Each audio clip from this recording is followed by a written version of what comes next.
Welcome back sa aking channel. Kapuso actress Kailin Alcantara nagsalita na laban sa mga tao na nanghuhusga sa kanya. Patama nga ba ito sa ina ni Kobe na si Jackie Forster? Panuurin at pakinggan ang buong detalye.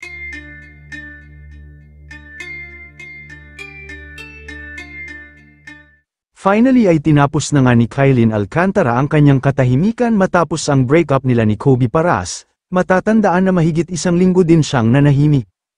Matatandaan na third party ang naging dahilan ng kanilang breakup matapos mamataan si Kobe na may kasamang babae sa isang bar sa Bali, Indonesia. Nasundan pa ito ng isa pang larawan kung saan may kasama ulit siyang babae na ka-holding hands niya naman, hinihinalang bagong girlfriend niya na ipinalit kay Kailin. Kasabay ng hiwalayan ng dalawa, ay naging sunod-sunod naman ang cryptic post ni Jackie Forster na ina ni Kobe, patungkol sa isang tao na mapagmanipula. Na hinala ng iba ay patama ito kay Kailin.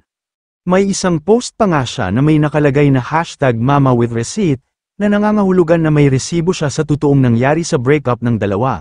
Siguro alam niya rin na walang third party sa hiwalayan ni Kobe at Kailin. Samantala, sa April 2025 issue ng Cosmopolitan Philippines, nagpaliwanag ang aktres na si Kailin Alcantara kung bakit mas pinipili niyang manahimik sa halip na patulan ang mga panghuhusga sa kanya ng ibang tao. Narito ang kanyang naging sagot sa lahat ng tao na nanghuhusga sa kanya. Aniya, I just protect my peace. There are days when you cannot just silence the noise. It's drowning, but you cannot just sink. You need to focus again and float above the surface by listening to the voices that matter to you.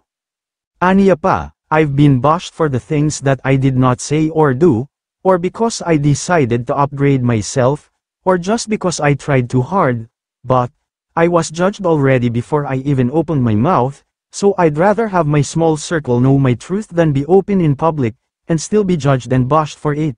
Lahad pa niya, kahit anong sabihin niyo sa akin, it's okay as long as my intentions are clear. I know my truth, and I know that my truth is the truth. You may have your own side of the story, but my truth is the truth. Maraming netizens naman na naniniwala, lalo na ang kanyang fans, na si Kailin ang biktima dito at niloko. Ito ay ayon na rin sa kanyang official statement, at tila patama na rin daw sa ina ni Kobe Paras na si Jackie Forster. Kayo mga ka-showbiz, anong masasabi nyo sa ating showbiz topic ngayon? Kung may opinion kayo ay magkomento lang kayo sa aking comment section. At syempre kung bago pa lang kayo sa aking channel ay mag-subscribe na kayo para lagi kayong updated sa mga showbiz trends na ina-upload ko. Maraming salamat po.